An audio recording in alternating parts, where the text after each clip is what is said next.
Hey, we're just about to sit down to have a conversation with our friend Tim, a fellow Strongholder, as he likes to be called, and let's see how the conversation goes. All right, let's get to it.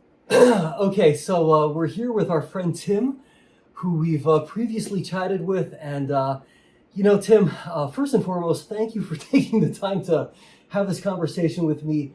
I think it's awesome that we're able to kind of put a human face on the shareholder base, right? Because we live both in such an interconnected world, but yet also a very disconnected world. You know what I mean? We're all just kind of like in our own universes, interfacing on social media. I don't think Elon got rid of all the bots yet, but yeah. I am not a bot. I'm not a bot. So I know, well, all right, just by way of context for folks who may just only be tuning in for the very first time, we kind of like connected really as it relates to Stronghold, digital mining via Twitter. And it turns out, hey, we're both, geographically fairly close to each other. And we've gotten along really well. We're really good friends at this point, really. And so it's one of those deals where, our mutual interest in this company has, served as like the gateway into just kind of getting to know each other better. And what I think we've both been sort of privately talking about is how, man, like it's just been a hell of a journey since you think about like I think you mentioned you first got involved with the company maybe in September or something? August, September. Okay, August or September at about $1.60, I think you said initially? Yeah. Okay. And now right around where Beard bought in, but I didn't know he bought in at the time, but. Okay.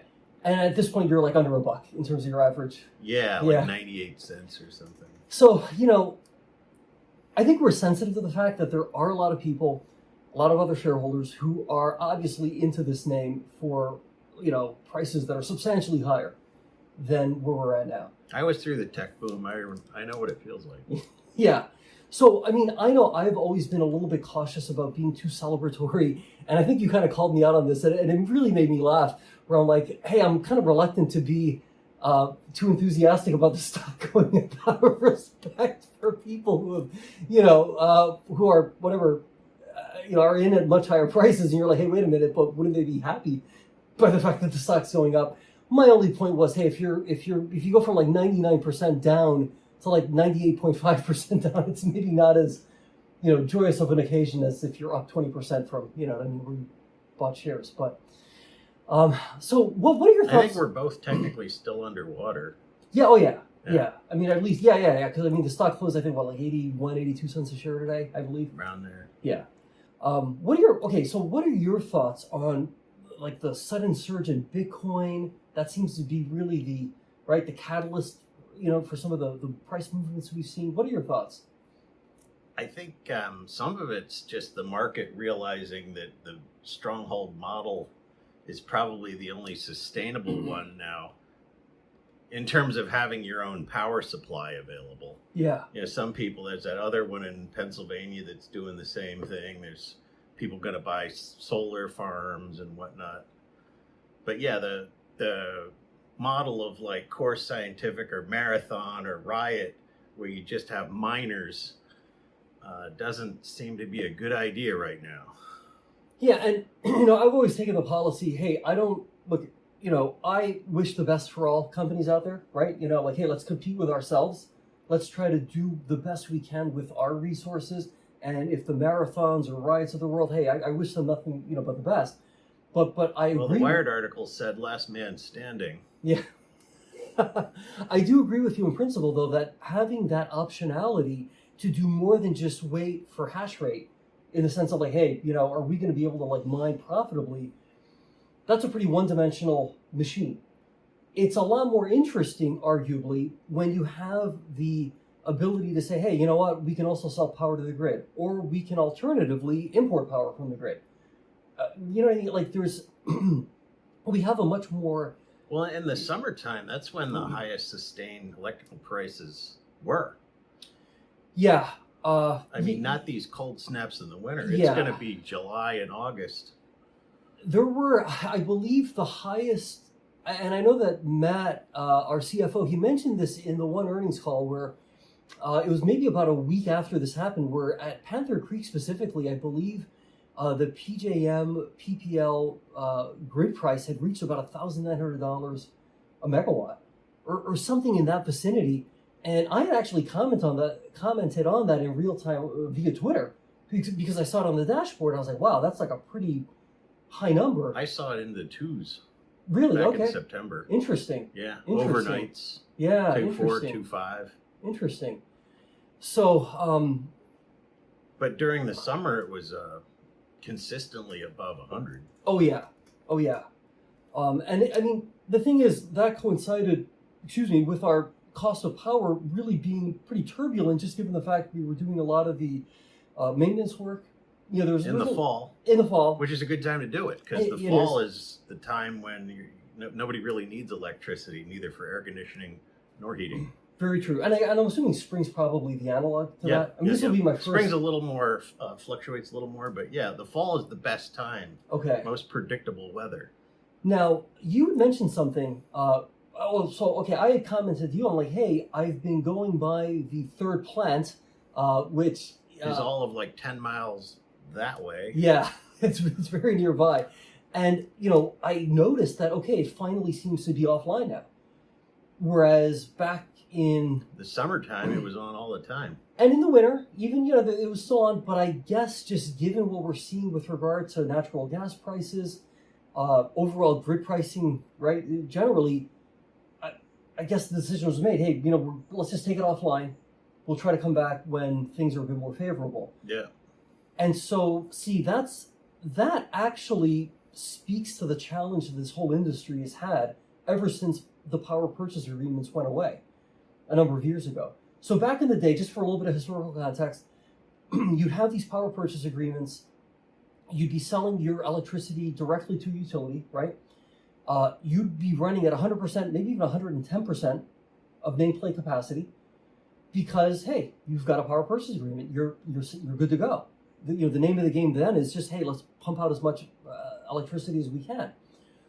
Once we got into this merchant market, right, where you're just kind of like having to survive off of like real-time grid pricing, it's a whole different game. And so that's when you started to see Is that more. 08, 09? Yeah, it really started to hit the fan probably closer to, say, 2013-ish. Because by then, like a lot of these PPAs started to phase out for some of these plants. You started to see some plants blink out, so to speak. They just went offline forever.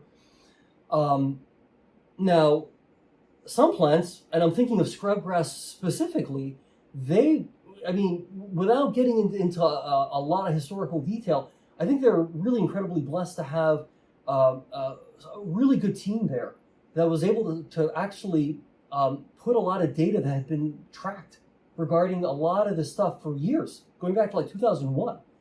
All of this accumulated data of like, hey, what's going on with markets and this and that. And then to be able to say, hey, can we put together like a real-time dashboard that can give us a sense, right, as a power company, hey, should we have the plant on? What kind of load factor should we have? That type of visibility into what's happening in real time is kind of like, it can make or break a plant. Because at the time, you would actually figure out how much you actually made maybe 2 to 3 months later. So imagine we're running a waste coal facility, we're running full tilt, and then like 3 months from now, we find out, we just lost $5 million. We gotta go to ownership. That sounds like a good plot for a movie. Well, so it sounds for a good plot for like a reality TV show called Waste Coal Kings, produced by the Discovery Channel. Right And you gotta wait 3 months for the final episode. Yeah. Hey, do we survive? Do we die in the process? Yeah. I mean, it's so. And at the time, the philosophy was, hey, you just got to power through the low periods. Well, the thing is, somebody's going to be wrong to a pretty catastrophic degree, and so clearly we were, we sort of fell on the right side of that equation. And so what ultimately happened was, as Bitcoin, it was after the 2017 run up, late 2017, early 2018, Scrubgrass specifically started experimenting with saying, hey, what if we just used our own electricity to mine Bitcoin and like make money with Bitcoin? And that proved to be a successful model. And so fast forward to today, yeah, we've had a bit of a reprieve, generally speaking, where grid prices have been, generally speaking, favorable. We're experiencing right now, like, what it's like to be in an environment where grid prices aren't favorable. Well, if you don't have Bitcoin to fall back on, think of the third plant. What happens? Well, you just essentially shut down for a period of time. Most of the year, that's not doing anything. Yeah. I accidentally biked right through it one time. I thought it was closed. Well, I used to bike by there. There's that one trail, like right like next to it there. Yeah. And so it was just one of those things where I just intuitively would always see this thing and kind of know what was going on. But, it's just one of those things where it's easy no steam. Yeah. So at this juncture, that plant, at least for now, at least the last time I checked, it seems to be completely offline, whereas we're not. And it makes sense that we're not, because again, if the cost to cycle our plant is like $50,000, it does make sense to just say, hey, look, let's produce 10 megawatts. We'll sell it into PJM. There might be like a small marginal loss, so to speak, but it's the kind of thing it's like not really that big of a loss relative to saying shut the whole thing down, and then something breaks when you try to bring it back online. Plus, just the roughly 50,000 some odd dollars that you're going to spend to bring it back online. And apparently, coal plants have an issue with failed starts. So do you want to tell that story? Like it's kind of fascinating. Essentially, go ahead. Yeah, what's your understanding of failed starts? Do you remember that infographic? It was like sometimes up to 72 hours. It's kind of like a pellet stove, except pellet stoves usually will start, but I mean, if you start them too fast, you overload the little pellet chamber and it snuffs itself out. It was something like you would lose 2 weeks on a failed start. Yeah, like if it didn't start within usually it might take like up to 8 to 10 hours or 12 hours just to reach full. If you knew it was going to start. Yeah, but then so for some reason, like if it doesn't start. Somebody probably has to go in there and get that non-burnt coal out of there, but seeing as it's probably hot, you got to wait for it to cool down, but you don't really want to spray water on it. I'm not sure what you do, but... Yeah, there's a lot of, and to be fair, like this is not the type of topic that's germane for like an earnings call. This would be like, if Tesla has like these like technology days, it would really be the kind of deal where we'd have to say, hey, we're going to have a tech day. Let's get some of the lead engineers on a call and let's talk nothing but shop. That'd be like America's dirtiest job, cleaning up a failed start at a coal plant. Yeah, let's talk about the minutia of like what it's really like. You're gonna wish you had Mary Poppins there, I'm sure.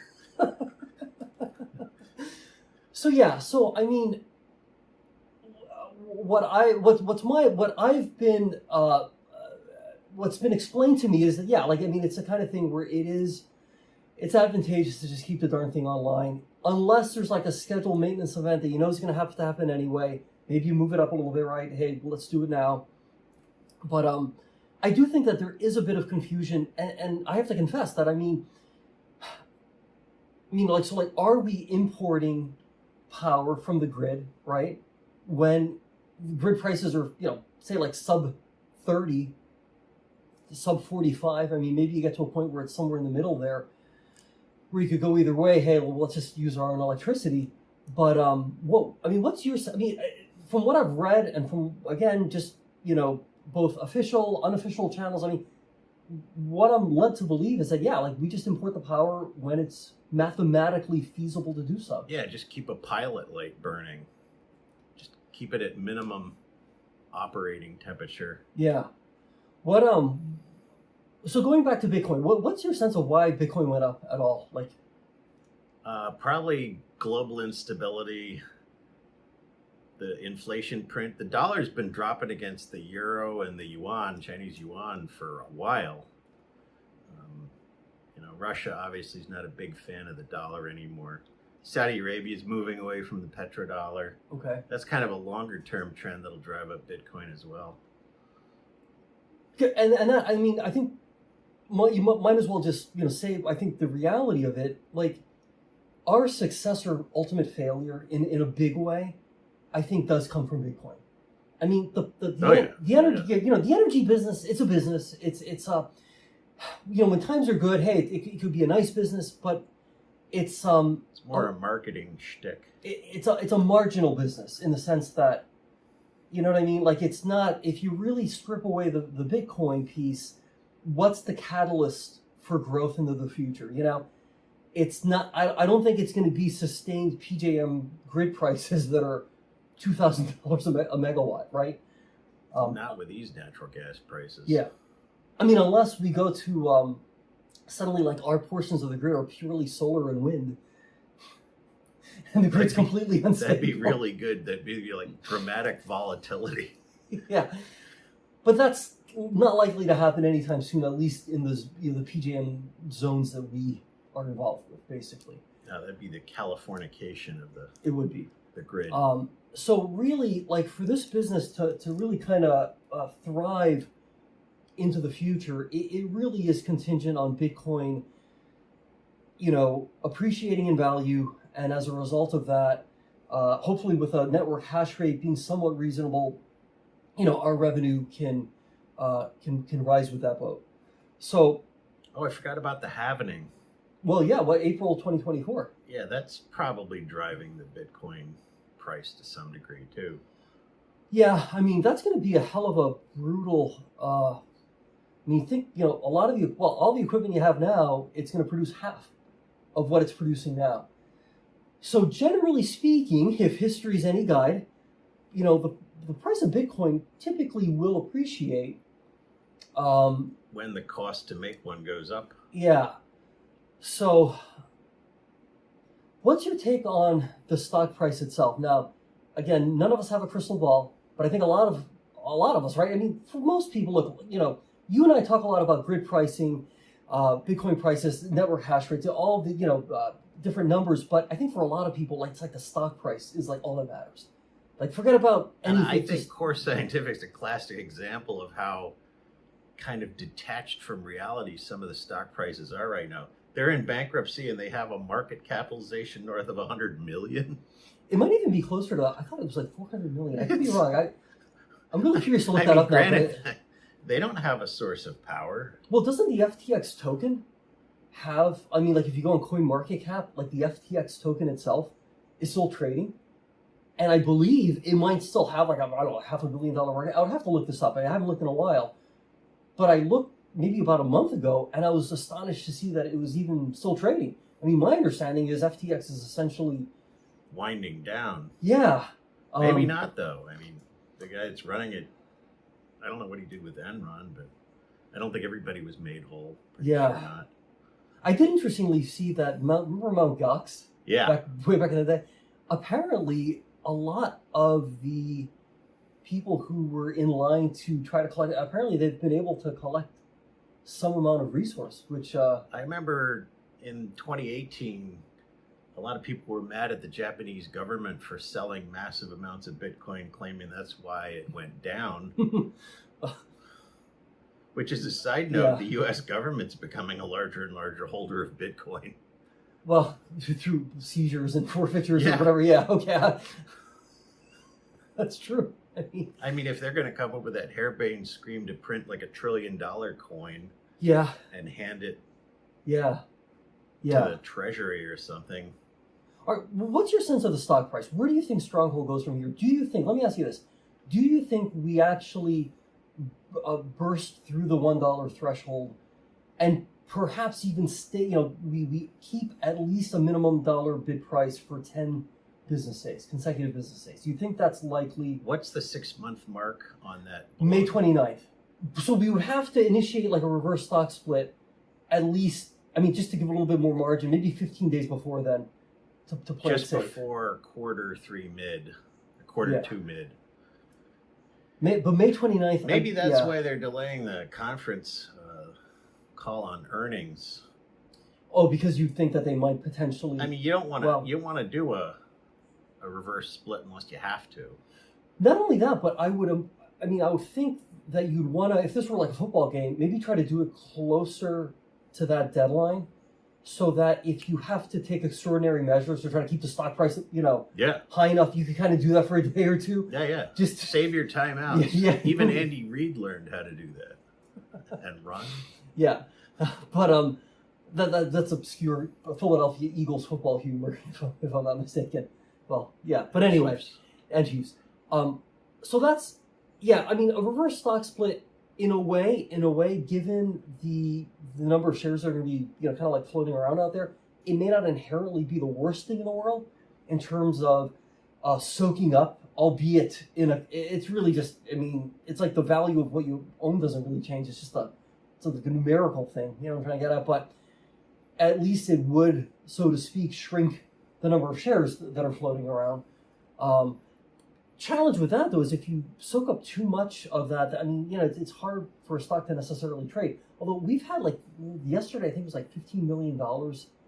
Million shares. Shares traded, I'm sorry, 15 million. Maybe like 13 million. Yeah, and like today, I think it was like 5-6 million. Yeah. That's pretty good volume. Yeah, they're starting to get pretty good marketing, so don't do a reverse split right now. I think they'll make it. I mean, it seems to me that between the halvening and between these pretty reasonable,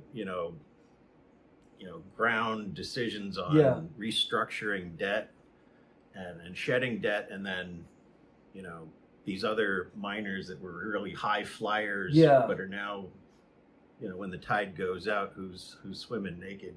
Yeah. And again, it's not like, I never wish this on any of these companies. I mean, but look at it. It is what it is.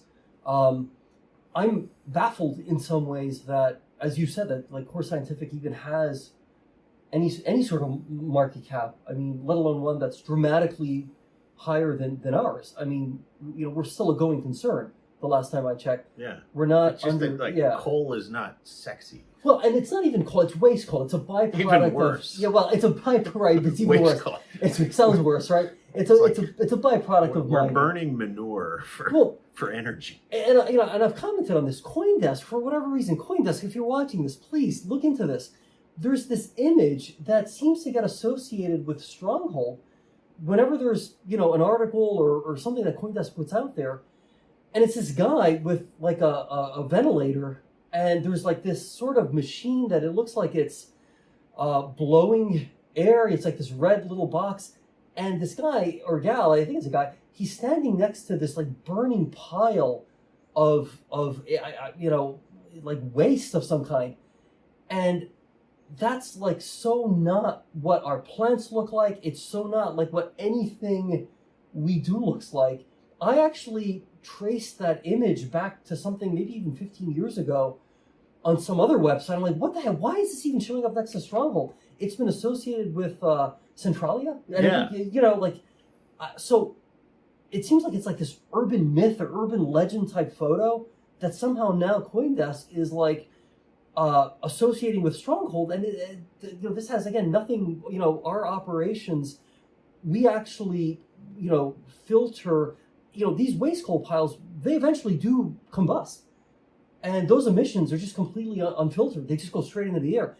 At least we go through a scrubbing process. Not exactly an East Palestine situation, but it's going to go on forever. Yeah. So, what Tim's referencing is a recent train derailment in Ohio, which is now almost like an EPA Superfund site, practically. Vinyl chloride, precursor to polyvinyl chloride known as PVC. Yeah, like really bad stuff. That's really, really bad stuff. Anyway, suffice to say, CoinDesk, if you're listening, please, that image, it's just laughably inaccurate. It has nothing to do with us. It's kind of like an old email. I still get people sending to an email I basically stopped using 15 years ago. Okay, so all right. So in your estimation, do you think we end up doing the reverse stock split? No. Okay, we don't. Do you think? But they have that as a piece up their sleeve, right? Which is good. And at this point, it's because they already got the paperwork ready to do it. Yes, exactly. They can push button that in like a week or something. Exactly. The board just gives the go ahead. It happens, and we do it. Yeah. So it's good. We're not going to get the list. I mean, at this point, it's pretty odd. I mean, it's not. That'd be bad marketing. It would be. Yeah. All right. So, how about in terms of any sort of like? And I go, predictions are really tough. Where do you think we are maybe by the end of winter? Say like by middle of March, end of March. Where do you think we're trading at that point? $1.25. $1.25, $1.50, somewhere in that vicinity. Maybe $1.50. Okay. What's over $1? Okay. How about from your perspective, like grid pricing, again, that's a more nuanced question. Is your sense nat gas prices continue to kind of like percolate in the sub-2 zone? Do you think we start to see some sort of upward price movement as we get into spring, a precursor to summer, or when, May. Okay. Usually, I mean, apparently New England has seen like a 5-degree rise in 20 years, but that only means they're going to need electricity really in May instead of July. Okay, interesting. Any prediction regarding Bitcoin, like where that might be in, say, like mid-March, end of March? These are tough questions. What's the only true prediction of financial matters is they will fluctuate. Yeah. I think the average it'll still be above 20, but we'll probably see another drop down, and as it goes after the halvening, it will go up. I mean, probably within a month. Yeah. Okay. I mean, we could see 40 or 50 this year. Yeah. I mean, that's it's interesting because you would think that in an environment that we're in right now, Bitcoin would be a lot more sensitive. In fact, you think gold would be a lot more sensitive even to what's going on. Yeah, gold confounds me. Right. I mean, ever since Bitcoin crossed gold in 2017 January, gold's kind of like just there. It just kind of doesn't do much. And Peter Schiff, he loves it, but Bitcoin is gold 2.0. I mean, you can't get on a plane with a bar of gold. Yeah. It's right. This is why they're all worried about Sam Bankman-Fried, because he can walk on a plane with nothing and he's still a multimillionaire. Yeah. All right, that's an interesting perspective. So, I mean, at this juncture, do you think? I mean, obviously, gold's like market cap, though, right? It's probably like what, 10, 12 trillion. I don't really know. Yeah. Okay. I mean, it's up there. I mean, I think anecdotally, I've sort of seen some numbers. It's nowhere near the world GDP. Right. Suffice it to say, in an environment where inflation appears to still be running hot, where Fed action, although constructive to some degree, clearly, we're not ahead of the yield curve, right, in terms of the Fed funds rate. No. Or what am I sort of got that convoluted. Well, yeah, we're kind of not really ahead of the actual inflation curve. No. It's a better way to phrase it. And the Economist just had a very poignant article that with millennials and Gen Z coming into their prime, buying, consuming years 20 to 54, they're probably looking at sticky inflation for a while. And do you see any evidence of like the U.S. federal government budget deficits shrinking or going away? And they're over $1 trillion, right? Or is they pretty much have to inflate it away without saying it. Okay. Are they currently right? Isn't there like a deficit of like $1 trillion, more or less? I mean, is that kind of where today? Yeah. Okay. The deficit's like more than $1 trillion. The budget deficit's more than $1 trillion, and our total deficit's 20. And if you include Social Security, it's huge. Okay. I mean, the numbers just keep going up. So ostensibly, the U.S. dollar, even if one is to argue, hey, it's like the cleanest shirt in the laundry basket.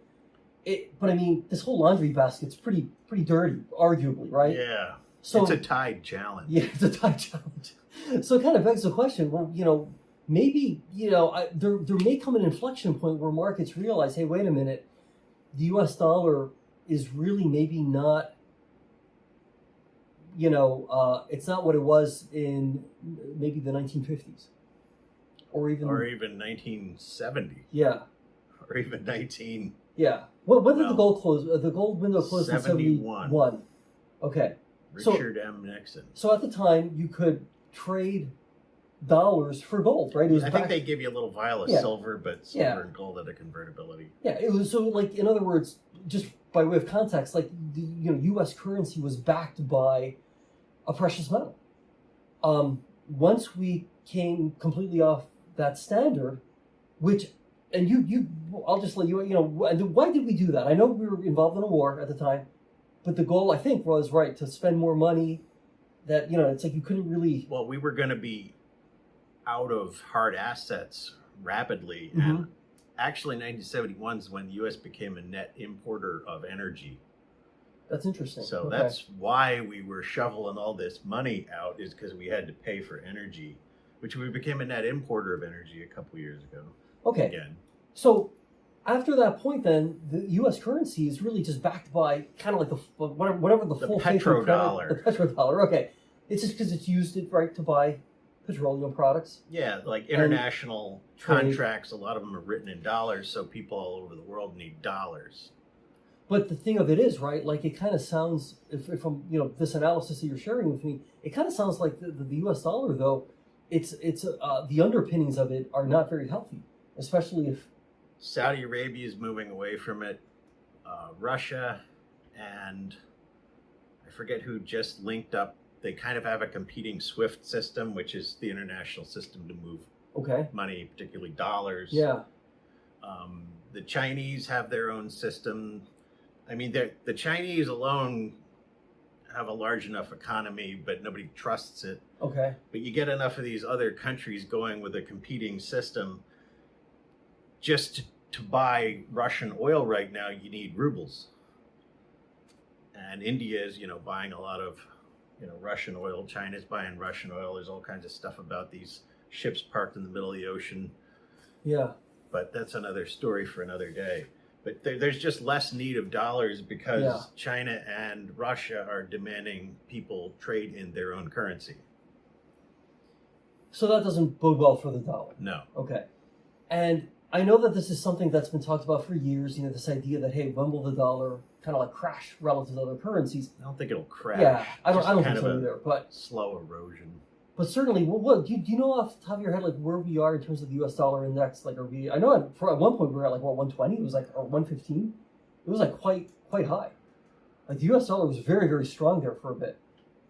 Yeah, the coronavirus initial that, you know, everybody kind of jumped into the dollar again. Yeah. All right, so it sounds like Bitcoin has some reasonably decent tailwinds. You know, yeah, one could argue there are some headwinds as well, just given, you know, some of the implosions within the you know, so-called, you know, Bitcoin ecosystem. Well, the volatility of crypto makes the long-term trends really hard to discern. Yeah.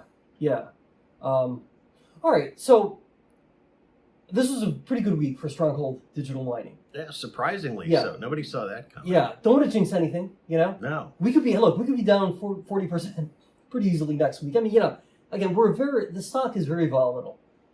You know, needless to say. My expectation is, though, that as we get our, you know, Q4 2022 results, and we get the commentary that goes along with that, where we can hopefully, on an official basis here, you know, kind of like move past this specter of bankruptcy. Because I do think that for quite some time, would you agree with that? That, you know, we were kind of like... Well, it's because of the sector. Yeah. But, yeah, now people have to kind of like, you know, do we keep this one? Do we keep this one? Keep this one, throw that one. And the fact that we are, you know, the word crypto, which I forget who said this, but like I think, you know, really Bitcoin has to at some point divorce itself, you know, from this wider thing, you know, referred to as crypto. Right? You know, hey man, I got a token. Yeah, it could be a while, but you have right to say the SEC's helping us though as they declare more and more of these things securities. Which even Ethereum's probably a security now. Yeah. But as a side note, in terms of the mining community, there's really two mining communities. There's like the vertically integrated miners, and then there's just people with a bunch of boxes plugged into the wall. Yeah, I mean, no, you're right. I mean, it's a very stark way of describing it. Yeah, some people have a seesaw and some people have half a seesaw. Yeah. So can you name, I mean, I can think of a couple names. Can you think of a couple other vertically or pseudo-vertically integrated? I only really read about them in the last 2 weeks. I know there's one operation up in New York. I don't want to get their name wrong, so I won't even bother saying it. But my understanding is that they, you know, again, they have a power asset. They're and then they have some Bitcoin mining infrastructure to some degree built around it. I really don't follow these other companies aside from looking at like. Well, there was a mention on your other channel. Somebody posted the article about the outfit NPA that's starting up, putting like Trying to like $100 million or something into the same exact business model as Stronghold. I'm trying to think if I. Well, look at. I mean, there are some privately held companies that have figured out, hey, you know what? We might as well have an alternative use for the electricity that we're generating, but it's quite a feat to get to the point like where Stronghold is in the terms of like the sophistication of the data centers, and I mean, this is you can tell it's a very costly endeavor. It sounded like they were building. Yeah, like from scratch. Yeah, that was. I mean, let's see if that happens.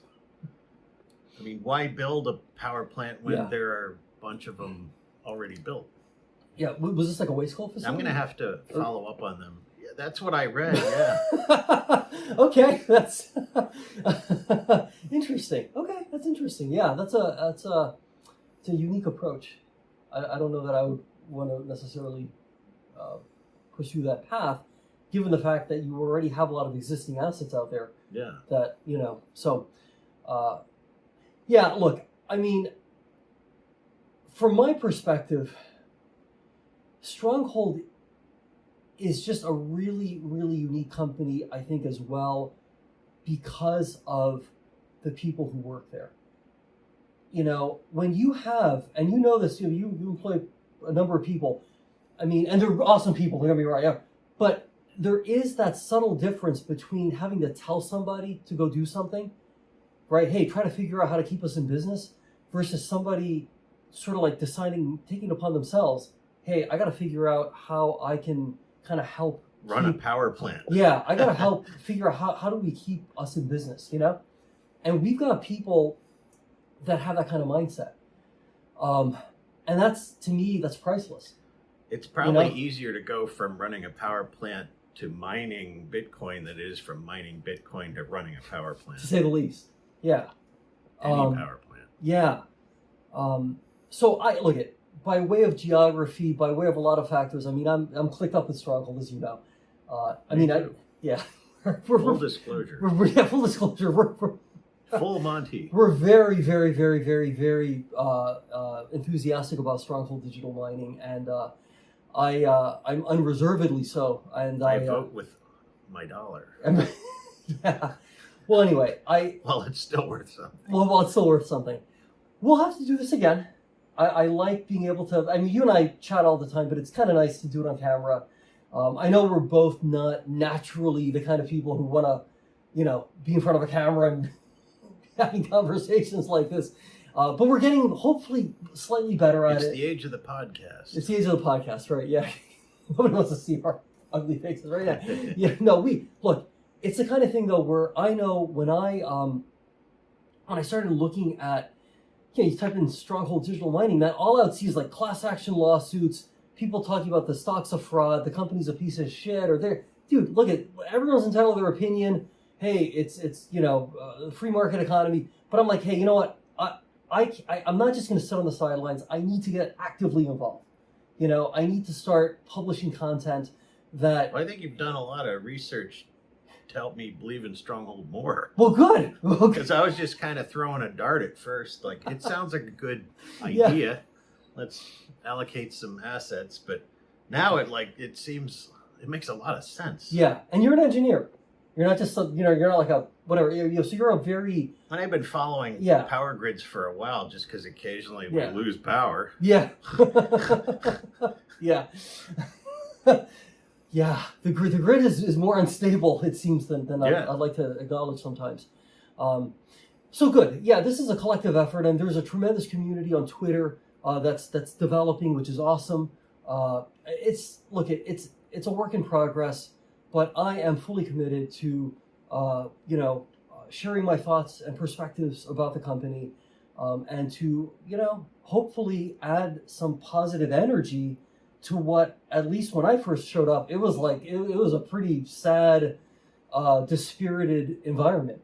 Not only amongst people who own the stock and were like, oh my God, like, what, you know what I mean? This is like a nightmare a living nightmare. But also just all the information out there was like just uniformly negative. I mean, it was like really negative. Yeah. And I mean, it's true that I tend to be somewhat zealously optimistic or just zealous generally, but I really kind of feel I have to be that way to counterbalance just the tremendous negativity that's out there, and to just add like a fresh perspective to this company and to what we're doing. So I think having been through 10 crypto winners now, that helps too. You kind of like, scar oh, really? tissue, Another yeah. crypto winner? Okay. The scar tissue kind of, you develop a thicker Wash, skin. rinse, repeat. Yeah. Tim, thank you so much for All right. agreeing to this. You're awesome. Okay. All right, we'll do it again sometime. Yes. All right, thanks.